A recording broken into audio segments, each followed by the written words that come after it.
ಮುಖ್ಯಮಂತ್ರಿ ಸಿದ್ದರಾಮಯ್ಯ ಮಂಡಿಸಿರುವ 2025-26ನೇ ಸಾಲಿನ ಬಜೆಟ್ನಲ್ಲಿ ಕೋಲಾರ ಜಿಲ್ಲೆಗೆ 8 ಯೋಜನೆಗಳನ್ನು ನೀಡಿದ್ದು, ಜಿಲ್ಲೆಯ ಶಾಸಕರುಗಳ ಒತ್ತಾಯದ ಮೇರೆಗೆ ಕೋಲಾರಕ್ಕೆ ಖಾಸಗಿ ಸಹಭಾಗಿತ್ವದ ಮೆಡಿಕಲ್ ಕಾಲೇಜು ನೀಡಿರುವುದರೊಂದಿಗೆ ಮಾಲೂರು ತಾಲೂಕಿನ ಅಭಿವೃದ್ಧಿಗೆ ವಿಶೇಷ ಅನುದಾನ ನೀಡಿರುವುದು ಶ್ಲಾಘನೀಯ ಎಂದು ಶಾಸಕ ನಂಜೇಗೌಡ ತಿಳಿಸಿದರು. ನಗರದ ಕಾಂಗ್ರೆಸ್ ಭವನದಲ್ಲಿ ಕಾಂಗ್ರೆಸ್ ಮುಖಂಡರುಗಳೊಂದಿಗೆ ಪತ್ರಿಕಾಗೋಷ್ಠಿ ನಡೆಸಿ ಮಾತನಾಡಿದ ಅವರು, ಮಾಲೂರು ನಗರದಲ್ಲಿ ಹಾಸ್ಪಿಟಲ್ ನವೀಕರಣಕ್ಕೆ ಈಗಾಗಲೇ 40 ಕೋಟಿ ಘೋಷಣೆ ಮಾಡಿದ್ದು, ಇನ್ನೂ ಹೆಚ್ಚುವರಿ 10 ಕೋಟಿ ಸೇರಿದಂತೆ 50 ಕೋಟಿ ನೀಡಲು ಆರೋಗ್ಯ ಸಚಿವರು ಆಶ್ವಾಸನೆ ನೀಡಿದ್ದಾರೆ.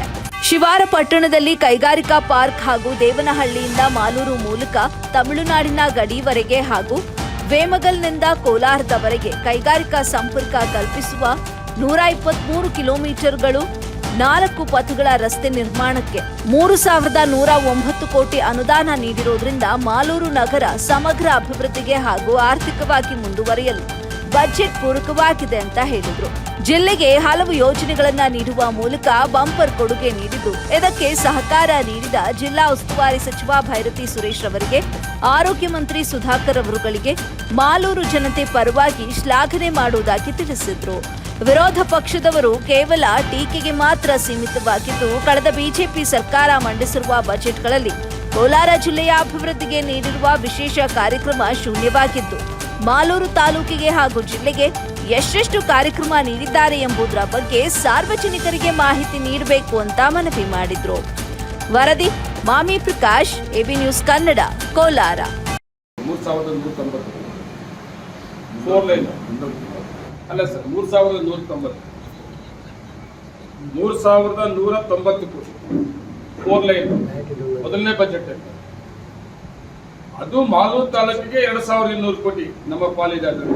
3,190 ಕೋಟಿನಲ್ಲಿ ನಮ್ಮ 2 ಪ್ಯಾಕೇಜ್ ಏನಿದೆ, ಒಂದು ಪ್ಯಾಕೇಜ್ ಬಂದು ದೇವನಹಳ್ಳಿಯಿಂದ ಕೋಲಾರವರೆಗೂ ಒಂದು ಪ್ಯಾಕೇಜ್ ಇದೆ, ವೇಮಗಲ್ನಿಂದ ಮಾಲೂರಿಂದ ತಮಿಳುನಾಡು ಗಡಿವರೆಗೂ ಒಂದು ಪ್ಯಾಕೇಜ್ ಇದೆ, ಮತ್ತೆ ಮಾಲೂರಿಂದ ಹೊಸಕೋಟೆವರೆಗೂ ಒಂದು ಪ್ಯಾಕೇಜ್ ಇದೆ. 3 ಪ್ಯಾಕೇಜ್. ಆ 2 ಪ್ಯಾಕೇಜು ನಮ್ದು 2,200 ಕೋಟಿ, 3,190 ಕೋಟಿ ನಮ್ಗೆ ಸಿಗ್ತಾರೆ. ಈ ಸರ್ಕಾರ ಬಂದ್ಮೇಲೆ ಪ್ರತಿ ಬಜೆಟ್ ಅಲ್ಲೂ ಕೂಡ, 2ನೇ ಬಜೆಟ್ ಅಲ್ಲೂ ಕೂಡ ಜಿಲ್ಲೆಗೆ ಸಂಬಂಧಪಟ್ಟಂತದ್ದು, ತಾಲೂಕು ಸಂಬಂಧಪಟ್ಟಂತದ್ದು ಕೈ ಕಾಲು ಹಿಡ್ಕೊಂಡು ನಾವು ಬಜೆಟ್ ಅಲ್ಲಿ ತಗೊಳ್ಳಂತ ಅವಕಾಶ ತಗೊಂಡಿದ್ದೀವಿ. 2ನೇ ಬಜೆಟ್ ಕೂಡ ಅಷ್ಟೇ. ದಾಖಲೆ ನನ್ನ ಪ್ರಕಾರ ಸ್ವತಂತ್ರ ಬಂದ ಮೇಲೆ ಯಾವುದೇ ಸರ್ಕಾರ, ಯಾವುದೇ ಮುಖ್ಯಮಂತ್ರಿಗಳು ಈ ಸಾರಿ ಕೊಟ್ಟಂತದ್ದು ಬಜೆಟ್ ಅಲ್ಲಿ 8 ಕಾರ್ಯಕ್ರಮಗಳು ಬಜೆಟ್ ಅಲ್ಲಿ ಡಿಕ್ಲೇರ್ ಮಾಡುತ್ತವೆ. ಈ 8ರಲ್ಲಿ 3 ಮಾಲೂರು ತಾಲೂಕಲ್ಲಿ 3 ಸಾರಿ ಪ್ರಸ್ತಾಪ ಮಾಡ್ತಾರೆ. ಯಾರು? ಸನ್ಮಾನ್ಯ ಮುಖ್ಯಮಂತ್ರಿಗಳು. ನನಗೆ ಅವಸರ ಕೂತ್ಕೊಂಡಿದ್ರೆ ಜೀವನದಲ್ಲಿ ಇದಕ್ಕಿಂತ ತೃಪ್ತಿ ಪಟ್ಟಿದ್ದಿಲ್ವೇನೋ ನಾನು.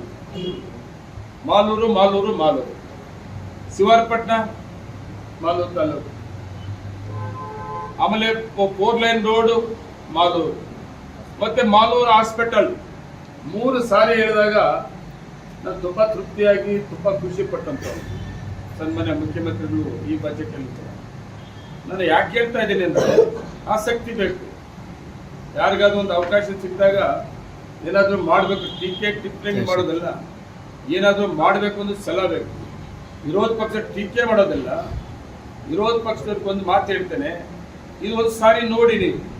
ನಾನು ಇವಾಗ ಏನು ಹೇಳಿದ್ದೀನಿ, ನಿಮ್ಮ ಮುಖಾಂತರ ತುಂಬಾ ಜನ ಪೇಪರ್ಗಳನ್ನು ನೋಡ್ತೀರಿ, ಮತ್ತೆ ಸೋಷಿಯಲ್ ಮೀಡಿಯಾ ನೋಡ್ತೀರಿ, ಮತ್ತೆ ಮಾಧ್ಯಮಗಳ ಮುಖಾಂತರ ನಾನು ಮಾತಾಡೋದು ಕೂಡ ಲೈವಲ್ಲಿ ಕೂಡ ನೋಡ್ತಾ ಇರ್ತೀರಿ. ನಾನು ರಿಕ್ವೆಸ್ಟ್ ಮಾಡ್ತೀನಿ, ನಾನು ಹೇಳ್ತಾ ಇರೋದ್ರಲ್ಲಿ ಯಾವುದಾದ್ರೂ ಡಿಫರೆನ್ಸ್ ಇದೆಯಾ? ನಿಮ್ಮ ಸರ್ಕಾರಗಳಿಂದ ನೀವು ಏನನ್ನು ಬಿಜೆಪಿ ಸರ್ಕಾರ ಇದ್ದಾಗ, ನಿಮ್ಮದೇ ಆಡಳಿತ ಇದ್ದಾಗ ನೀವು ಮಾಲೂರು ತಾಲೂಕು ಜಿಲ್ಲೆಗೆ ಏನಾದ್ರು ಬಜೆಟ್ ಅಲ್ಲಿ ಅನೌನ್ಸ್ ಮಾಡೋದು ಒಂದು ಲೆಕ್ಕ ಕೊಡಿ. ಆಗಲಿಲ್ಲ, ಮಾಡೋಕ್ಕಾಗಲ್ಲ. ಇವತ್ತು 2 ಬಜೆಟ್ ಆಗಿದೆ. 3ನೇ ಬಜೆಟ್ ಬರ್ತದ, 4 ಬರ್ತದ, 5 ಬರ್ತದ. ಪ್ರತಿ ಬಜೆಟ್ ಅಲ್ಲಿ ಜಿಲ್ಲೆಗೆ ಸಂಬಂಧಪಟ್ಟಂಥದ್ದು, ತಾಲೂಕು ಸಂಬಂಧಪಟ್ಟಂಥದ್ದು ನಮಗೆ ಸಿಕ್ಕಿರೋ ಅವಕಾಶ ಬಿಡೋದಿಲ್ಲ. ಪ್ರತಿ ಬಜೆಟ್ ಅಲ್ಲೂ ಕೂಡ ಒಂದೊಂದಲ್ಲ ಒಂದೊಂದು ತರ ಕಾರ್ಯಕ್ರಮ ತಗೊಂಡ್ರೆ ಹಿಂದೆ ಹೋಗೋಣ. ಈ ಬಜೆಟ್ ಅಲ್ಲಿ ಬರೋದು ಬಿಟ್ಟು, ಹೋದ ಸಾರಿ ಬಜೆಟ್ ಅಲ್ಲಿ ಕೊಟ್ಟಂತ ಕಾರ್ಯಕ್ರಮ ಬಿಟ್ಟು ರಸ್ತೆಗಳು ಅದು ಬೇರೆ ಕಾಮನ ಬರುತ್ತವೆ. ಅದು ಕೂಡ ನಾವು ಹೆಚ್ಚಿಗೆ ತಗೊಂಡಿದ್ವಿ. ಅದ್ರ ಜೊತೆಗೆ ಮಾಲೂರು ಬಸ್ ಸ್ಟ್ಯಾಂಡನ್ನು ಕೂಡ ಬೇರೆ ಬೇರೆ ರೂಪದಲ್ಲಿ ದುಡ್ಡುಗಳನ್ನು ಉಳಿಸಿಕೊಂಡು, ಅನುದಾನಗಳನ್ನು ಉಳಿಸ್ಕೊಂಡು, ಸರ್ಕಾರ, ಪ್ರಾಧಿಕಾರ ಇವೆಲ್ಲ ಬಳಸಿಕೊಂಡು ಇವತ್ತು ಸುಮಾರು 21 ಕೋಟಿಯಲ್ಲಿ ಈಗಾಗಲೇ ನಾವು ಟೆಂಡರ್ ಕರೆದಿದ್ದೀವಿ. ಮಾಲೂರು ಬಸ್ ಸ್ಟ್ಯಾಂಡ್ ಸುಮಾರು 21.5 ಕೋಟಿ. ಅದ್ರ ಜೊತೆಗೆ ಮಾಲೂರು ಕೆರೆ ಕೂಡ ಆಯಿತು. ಮಾಲೂರು ಕೆರೆ ಪ್ರಾಧಿಕಾರದಿಂದ ನಾವು ಸುಮಾರು 34 ಕೋಟಿಯಲ್ಲಿ ಪ್ಲಾನ್ ಮಾಡಿದ್ದೀವಿ, ಕೆಲಸವನ್ನ ಪ್ರಾರಂಭ ಮಾಡಿದ್ವಿ. ಇನ್ನೂ ಹೆಚ್ಚಿಗೆ ಆಗೋ ಸಂದರ್ಭಗಳು ಕೂಡ ಇದೆ. ನಾವು ಹೊಸದಾಗಿ ಏನು ಬೇಕೋ ಮಾಡ್ತಾ ಇದ್ದೀವಿ. ಅದ್ರ ಜೊತೆಗೆ ಮಾಸ್ತಿನಲ್ಲಿ ಒಂದು ಬಸ್ ಸ್ಟ್ಯಾಂಡ್ ಕೂಡ, ಮಾಸ್ತಿ ಬಸ್ ಸ್ಟ್ಯಾಂಡ್ ಕೂಡ ಈಗಾಗಲೇ ಉದ್ಘಾಟನೆ ಮಾಡಿದ್ವಿ. ಮೊನ್ನೆ ಮಂತ್ರಿ ರಾಮಲಿಂಗಾರೆಡ್ಡಿ ಅವರು ಮತ್ತೆ ನಮ್ಮ ಜಿಲ್ಲಾ ಮಂತ್ರಿಗಳು ಕೂಡ ಉದ್ಘಾಟನೆ ಮಾಡುತ್ತಾ